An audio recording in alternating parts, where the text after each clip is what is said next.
Good evening. Welcome to the School Planning Committee meeting of December 15th, 2021. In keeping with an act relative to certain COVID-19 measures during the state of emergency signed into law by Governor Baker on June 16th, 2021, this meeting will be conducted remotely over Zoom. Attendance by committee members will be remote, and remote attendance shall count towards quorum. All votes will be by roll call. The meeting will be broadcast live and recorded on ECAT. Okay, we're going to start with the minutes from November 17th, 2021. Does anyone have any questions or comments? No? Then I will take a motion to approve. So moved. O'Neill. Do I have a second? Second, Carlson. Everyone's so quiet tonight. Okay, roll call vote. O'Neill, Yes. Cabral, Yes. Sobrai, Yes. Fulgenetti, Yes. Carlson, Yes. Weintraub, Yes. Reed, Yes. and Wiseman is yes. Okay, construction progress update. Walter? Good evening, everyone. I'll go ahead and share my screen 1 second. So I know some of you have been over to the site recently, but some of you may not have been. So we'll go through a quick construction progress update on the building. So 2 pictures here. Picture on the left is the air and vapor water barrier on the west side of the building. This is on building E at the pre-K area. On the right side, you'll see a shot from the interior of the courtyard, building D, looking north at the south-facing wall of building C. Over on the right-hand side, you'll see the 1-story area, which is the central administration building. In the picture, you can see some of the materials on site that are being stored on site. Over on the far right, you'll see some corrugated PVC piping for water infiltration systems. And then you can see the green gird Z clips. Those will be hung on the exterior of the wall once this air vapor barrier goes up, and those are what the facade hangs on. So there'll either be metal wall panels or fiber cement panels on those. On the left, kind of as you turn around from that photo, you can see the mason's station set up. So that's their hopper to mix their mortar and grout. It's their grout on the ground, and that's how they're placing the CMU block throughout the project. Up above, you can see the corrals or the mechanical screen houses for the RTUs. So you won't be able to see the RTUs from the ground. They'll have it'll just look like a piece of the building's facade is carrying up that wall at the roof line. Happy to say that at the site, we have got a lot of asphalt down now. So this is the east side of the parking lot along the retaining wall. About 40 spots opened up for parking. So it's really helpful. It's keeping the site clean. It's helping to not have any type of sedimentation run out into the streets. So it's really been a big help for the site. Here you can see building E framing on the left-hand side, some ductwork right there that is getting ready to go up in the building. And then on the right-hand side, you can see a mixture of temporary window installation and actual window installations going on throughout the north side of building E. So pre-K on the bottom and grade 2 on top. But you can see a mixture of those high windows and low windows throughout the classrooms. The square windows that do not have any mullions in them are the low windows that our students are going to be able to engage in the classroom. Each classroom does have one of those throughout. So it's a really great way for the students to tie into nature, if you remember, throughout the design. On the bottom right-hand side, you see 2 of the air and water vapor barrier installation, the crew from that subcontractor, tying in the building from the roof wall all the way down to the foundation. So building will be tight all the way through there, no leakage at those points. On the left-hand side, you can see a picture from the main entry looking up at the terrace coming out from the media center. The three openings that look like they have wood on them are the windows looking out to that area, and then the one on the right is the storefront with the doors that do come out onto that terrace. On the right-hand side, you'll see the plumbing continuing throughout the building. We are 95% roughed in Building E. That's where this picture is taken from. But that's continuing throughout the building. You see some red cabling. That's the fire alarm that's getting put up throughout Building E as well. On the left-hand side, you can see some of that nice CMU work from the masons. You can see the fire caulking at that joint. You can see the stairs have been poured. We do have all the stairs throughout the building poured, so we have access everywhere throughout the building. Right now, even able to walk out to the roof, which is great. We don't need any temporary stairs or hoists up to the roof level. On the right-hand side, you can see the shared windows in the classroom areas, and you can see them looking out. This is a ground level shot at Building B, the back of Building B. Site comparison from our last meeting. Camera 1 from November 17th all the way till now, you can see the sheathing is continued. We are 95% done with the sheathing on the right-hand side now, so that's continued throughout. Camera 2, you can see that building was fully sheathed, and now it is fully air and AVB'd throughout. And then, sorry, that was camera 2. And camera 1, you can see the windows were temporary, and now they are final in there. And there's some additional site work that's been going on. So a lot of progress. I hope we're able to show you some. And if anyone has any questions, happy to go through them. I'll pop open the camera or the view again if anyone has any questions on construction progress. Jackie? Carolyn, go ahead. This is not so much about the progress. I know you've talked about this before, but just trying to burnish my reputation as someone who's always doom and gloom. You know, we're talking, I mean, all of the experts now are talking about potentially many decades of continuing coronavirus type situations. So what kind of, I know you've talked about this, but what kind of ventilation is being provided? Do all of the windows open? Do some of them open? What about the filtration systems, things like that? Can you just talk a little bit about that, kind of remind us all? Sure. Windows, not all of the windows open. Some of the windows do open, but most of your fresh air is not going to be coming from the windows being open. It is going to be fresh air intake coming from that displacement air. So we have what's called a displacement air ventilation system in each of the classrooms, and we walked through this and looked at it on our site walk today. There are two diffusers that are in two corners of the classrooms, displacing a mixture of fresh air and dehumidified air coming from the RTUs. So I believe there's 14 RTUs on the building, 2 dedicated per wing, and they serve the north and the south face. And they distribute the air along the ground. The air rises, the returns are in the ceiling. So when it's hot, it's blowing cooler air along the ground. It's attracted to the warmer objects, the students, the people. Same way as it operates. If it's hot, the cooler air grabs onto if it's cool, the warmer air grabs onto the cooler objects. Don, if you want to add anything to the HVAC on displacement air, or any additions to what I'm talking about here? We did have meetings about COVID and the ongoing COVID issues during design, and we had separated. One of the things we did do was separate the nurses' suite from the rest of the building, so the their suite has its own dedicated ventilation. Therefore, we're not allowing anything that's in the nurses' suite to circulate outside that area. The filtration is the highest filtration that you usually see in school, which is MERV 13. That's about the highest you get in a school setting. I mean, much higher, you start to get into healthcare facilities. Windows are operable, as Walter mentioned.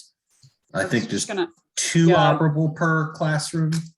That sounds right. If you look at the image that Walter's sharing with the actual windows in on the right, yeah, thank you, Walter. The Yep. square windows that are low that Walter referenced, those are not operable. Those are like seat windows within each classroom, but the taller windows, I think the upper pieces are operable, if I'm not mistaken, Dan. Forget if it's the upper or lower. I Yes, thought I was if there it's the today. They are upper, operable. it's so that because the sills are Yes. so low. So the students, and what's great, I was out there last Wednesday and walked into a classroom with a window. I was like, oh my God, these kids are gonna love this. The low sill height, it's perfect for them.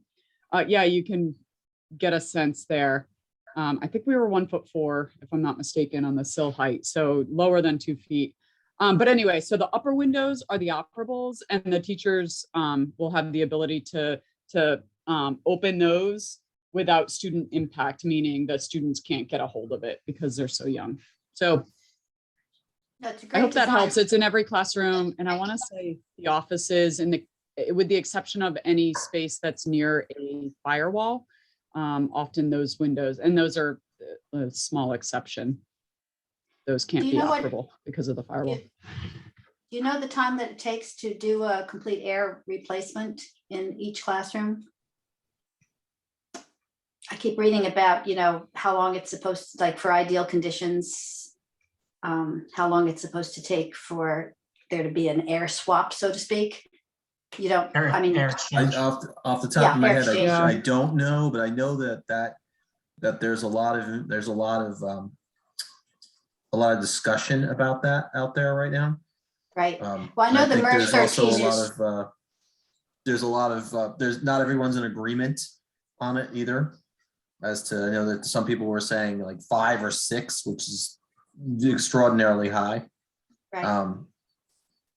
I could get that information for you though. I don't know, because displacement ventilation systems typically run slower because of the way that they're designed. They don't push air very fast. That's the whole idea, is that the air is moving slowly through and then the room. So it's not shifting air as quickly as something that you could just crank up like a UV on the outside wall where you could just turn the knob and does faster. But I can certainly get that information. Yeah, for we you for can, we next will week. certainly. But the beauty is the particles will rise, Dan. Yes, Well, and also, since you do have some section of window operable in each classroom that, if you did start to have if the displacement system were to slow down for some reason or become less efficient, that would be kind of an additional, I would think, an additional safety measure. And If you Caroline, don't- right now, don't forget, we have 1-year-old air purifiers in every space Right, in 3 right. buildings that we could bring over, and that could be used for anyone who's uncomfortable. No, I think that's great. I just, it's been very depressing reading about the projections for the future, but, it's certainly something we need to bear in mind when we're planning a new building. Okay, thank you so much for all that information. I know that you had covered some of it before, but I just kind of needed an update. Thank you. Well, and we'll reach out and we'll get you the answer to that question on air exchanges. Not a problem. I just wanted to jump on what Caroline was saying, and I really think those are great questions because we're planning this school for the next, 70 years, right? So we want to make sure that we are thoughtful about all the different options that could happen over that period of time. So thank you for asking that question, Caroline. Fortunately or Thank you. unfortunately, we were in COVID when we were planning some of these things. So it did give us the opportunity for the design team to take those into consideration. So, I mean, if we had just been 1 year off, it might have been a little bit of a different story. I'm sure it would still have a great filtration system, but there are a lot of other things in here too that were purposely designed for COVID purposes, keeping kids separated and so forth. Absolutely. Walter, Thanks again. can I add something? One of the things I think, I'm not sure if Caroline knows this, but with the displacement air system, it's going to feel kind of like air conditioning because you're taking the humidity out. And if I remember correctly, I had gone down to the Carver Elementary School that PMA was working on probably about 2 years ago or so. And I walked the building during the summer months and it really did feel really cool. I know that's not really the question that Caroline's asking, but I think from a comfort level, it's going to be much better than any of the schools, whether it's the high school or the elementary schools. that we currently have. Yeah, I do remember that discussion about the fact that it was a cooling system, for hot weather conditions, which is great. But I just didn't remember the discussion about the filtration levels related to any kind of infectious disease issue. Thank you. Yep, absolutely. All right, I think that unless anyone has something else, I think that kind of takes us into our next item, which we spoke briefly about at our last meeting. But I think we've really ironed out, PMA's had a chance to work with district representatives and really make a recommendation. So PMA's recommendation, we've sent this memo off, is for POs for FF&E and IT to be made by the superintendent of schools or the director of schools, so Alicia or David. This authorization would be made based off of the input provided by the FF&E and IT consultant. That's Point Line Space. They've been on this job. They've talked with as many people as they could, all the teachers, John Souza, the director of technology, district department heads, the school staff. They've met with teachers. They've met with the representation of those teachers. So none of these recommendations are coming from a place of one person. They're coming from a place of collaboration, which is by far, in a way, the best way to do this. This authorization, again, is made based off of the approved MSBA budget of $1,200 per student for FF&E and $1,200 per student for IT. Any requests for any POs over that approved budget would need to be reviewed and approved at the SPC level. So this would be authorization to expend those budgets based on clear and concise information being relayed from the department heads, the district heads, the representation that's needed, inclusive of John Souza on the IT end, who's been doing a great job. We are well out ahead of the curve on that one. But we ask that, or make the recommendation that Alicia or David have the authority to sign off on those POs. We know where they're going to get created from, and Point Line Space will be taking us through the correct procurement of that, whether that be off the state bid list or through a 30B bid. So if there's any questions on that, I'm more than happy to answer them. But I think we'd be looking for a vote from this group to authorize the sign off on those POs tonight. Do we have any questions before we vote? I can't see anyone, so just speak up if you have something.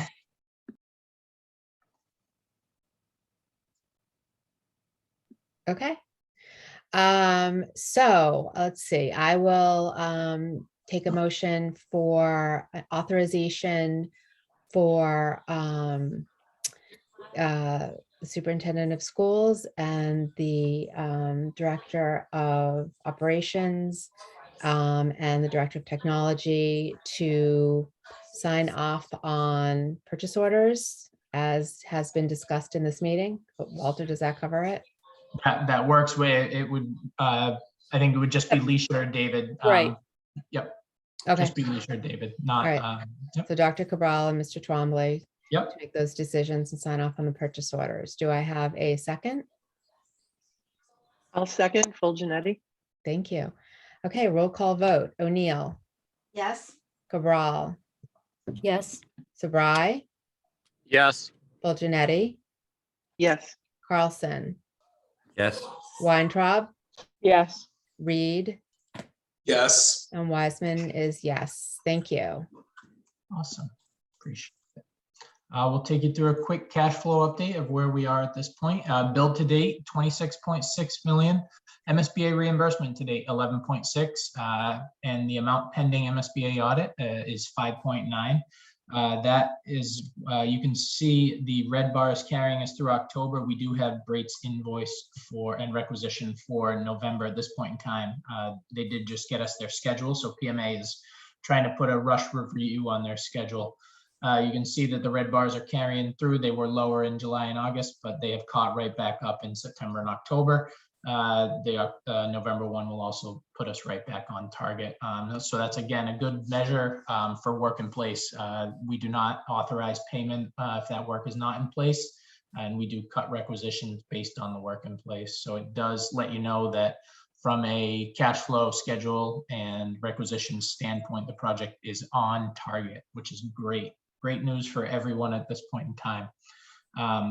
In the background, PMA has also, and I think I mentioned this with the group last time, PMA has been working with the district and the MSBA to finalize the PFA bid amendment. So once the bids come in, the district and PMA as the OPM are required to submit that information. And this group did vote on getting that back to them and where the bid savings would go. The MSBA did get back to us. They have not sent us the final documentation yet, but we did not have any issues with what their proposal was. In fact, when we reran the numbers, I think we had projected a number, and the MSBA actually came back about $2,000 higher on the forecasted grant, which PMA had no issues with. We let the select board know, we let the town administrator know, we let the school and superintendent know, and now we're letting you know. So good news all around that bid savings was able to be put back into the budget or carried through the budget. It's not no issues there. Grant did not reduce significantly. It reduced by what we expected based on that bid savings, which was great. And we are moving forward with that. We're actually going to be speaking with the select board on Monday night for that. Hopefully we get something from the MSBA in the next couple of days as well. So good news there. Construction look ahead. We're going to continue that MEP rough in around the entire building, continue to get that building weather tight. CMU masonry walls are going to continue throughout the building. Roofing. One thing to note on the roof is that the roof membrane was delayed until January. They had a manufacturing malfunction at the plant is what we're being told. And they have not been able to get any product out the door. Whether that fix for the plant is due to COVID holding it up, we're not sure, but we do know it's not a COVID issue at the plant specifically. It was a manufacturing within that plant and not being able to get the machine back up and running to manufacture the product. So right now what's on the roof is the ice and water shield or air and vapor barrier that's connecting the cover board. So it is acting as a temporary roof, and we really don't have an issue with that. The contractor taking a real hard look at making sure those areas that we do see any type of infiltration, they're getting the roofer up there to take care of it. So we do ask on a weekly basis if they have any new issues with materials based on COVID delays or anything. This is really the only one we're looking at right now. But based on a January install, we're not concerned about it at this point, as they're doing a really good job. So we're going to continue that temporary and final window installation in E, B, and D buildings. Again, get the temporary heat going. We do have temporary heat in E building, so over on the west end of the site in the pre-K on the first floor, and then up above in the second floor, E building is carrying about a 60-degree temperature inside, which is great. We're going to get the gypsum wallboard continuing in E building. So there is classrooms that are framed out and have board on them, which is really cool to see. And that's going to continue throughout the building as those areas are made and secured, dried. We're going to prep the site for laydown areas during the winter weather. The site contractor, he's demobbed, so they'll be back on site to make sure that the snow removal is in place, that everyone can access the site. We're going to begin the installation of the exterior wall systems, the fieldstone masonry, the fiber cement panels, the metal wall panels. We do have the mock-up at the site. Begin testing window assemblies. We had a pre-con for the window assemblies today. I believe over the next month or so, we're going to be on site testing windows facing north and windows facing south based on ASTM standards. And throughout those efforts, Perkins Eastman has their envelope commissioning consultant, and then the town also has the MSBA assigned commissioning consultant, SMMA, who's been doing a great job on both the MEP and the envelope. So doing a great job, and we'll look to continue that throughout. And a quick contingency update. Walter, sorry. Yeah. Can I just ask a quick question? Yeah. So how far ahead is this look ahead? In other words, when do they have an estimate of when it will be weather tight? So they're breaking it into buildings. So building E is weather tight. Building B, I would say in the next week or so will be weather tight. They do have the temporary doors on. Progressing down, building D would likely be the next one to be weather tight. So it's going to progress, and Okay. they're not going to chase themselves out of any work. They have plenty of work in building E, B, and D. So by the time they're ready to get building A and building C weather tight, which again would be in the next month or so, there's really nothing, unless the only way that they'd be working in there with any type of materials would be if they started drywall, and they have plenty of work on the first floor and second floor of E to continue with drywall and framing. In B, which is honestly, even by the end of this week, it might be weather tight and be able to ready to receive heat and drywall activities. And then building D wouldn't be far behind. So it's going to progress E, B, D, and then likely C and A. And the reason A would be behind those is because of its high framing. It's two-story heights. It's a little bit more in not invasive, but a little bit more work for those. Okay. I don't Along think those lines, is the temporary roof that is anticipated to be on throughout the winter? it's on right now. They No, I do know. have Is it. that, Yep. is that anticipated to stay the temporary roof throughout the winter? So right now what we're being told is that membrane would be here in January. So we're not far away. We're about 3 weeks away from that. I don't think PMA or Perkins is ready to say that it'll be here then, or we believe that it'll be here then, but it's kind of a, when it's here, it's here. But I don't believe that we have any issues with how the temporary roof is being managed. And Dan and Dawn, please feel free to jump in on that. I just didn't know, throughout, if we have a severe winter, for example, the weight of snow or anything like that would be, Nope, because the temporary roof is what would be under the insulation and the membrane anyway. So it would already be, it would see twice as much weight with the membrane and the insulation on it. Okay. I guess the word temporary was throwing me. So thank you for that explanation. Yeah, it's actually just part of the roof is installed. So yeah, different choice of words, sorry. No, that's good. Thank you. All right, contingency update. So we have prepped change order 4 that is going to go over to the select board on Monday night. So at this point in time, 35% of the project time has elapsed. Authorized changes are at 12.4%, current exposure at 6.1%. We have approved change orders that does include, or that does not include change order 4. That's 1 through 3 is 506, so 13%, and then pending changes of 226. So we have exposure around 20%, and we are 35% of the way through the project. So we are in great shape. We do not see any giant issues at this point in time. PMA and Perkins Eastman are continuing to review PCOs as they come in from the general contractor and from the trade contractors, and reviewing them with the TRC. As this group knows, we meet on a weekly basis.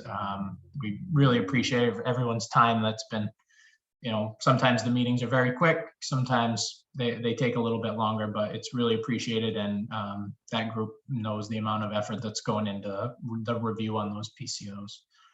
So if anyone has any questions on that, happy to take those as well.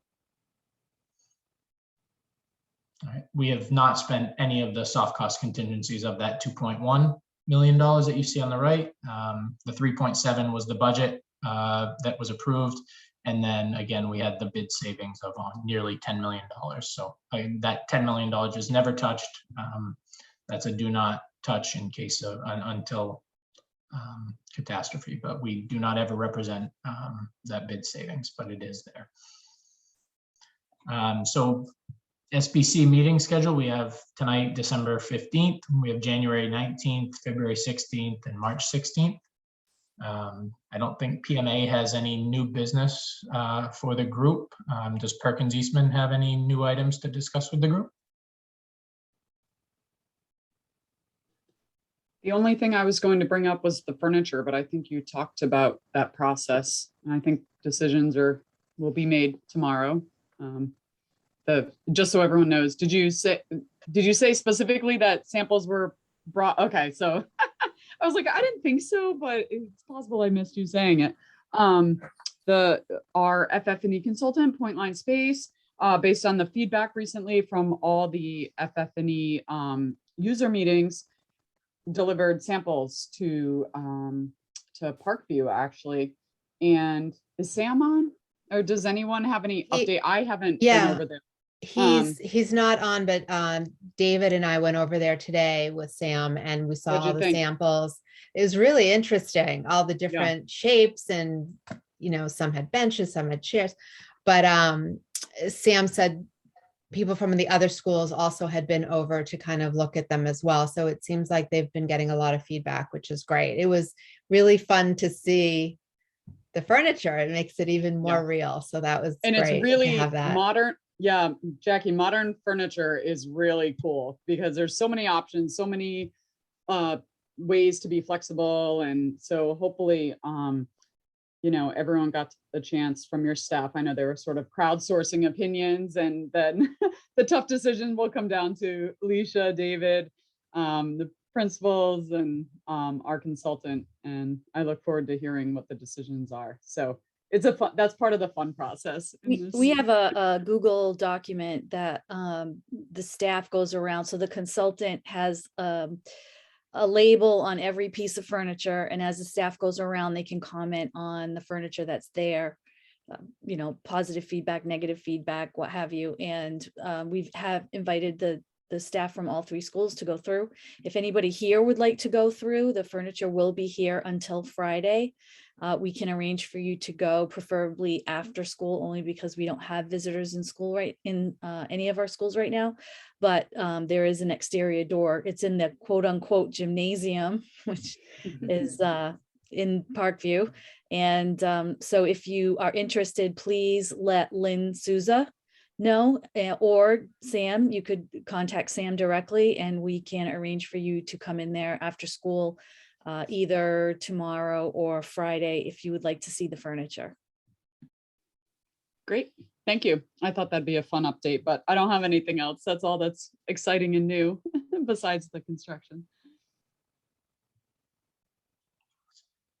Anything else? No, that was Anyone have any everything. comments? Okay. All right, then if no one else has any comments or questions. Okay, I'll take a motion for adjournment. O'Neill, so moved. Do I have We're a all second? second. Great. Okay, roll call vote. O'Neill, Yes. Cabral, Yes. Sabri, Yes. Janetti, Yes. Carlson, Yes. Weintraub, Yes. Reed, Yes. and Wiseman is yes. Oh, Florence is here. I didn't see it. Do you have any questions before we wrap up? No, don't- no, I okay, don't. But okay. I'd like to thank everyone for the attention they're paying to this project and to the project managers on board at the trailers. Thank you very much. Not a Thank problem. you. All right, everyone, have a good night and have very happy holidays. We'll see you in the new year, I guess. You as well. Happy holidays, guys. Bye-bye. Happy Bye. holidays. Bye. Bye-bye. Bye. Thank you.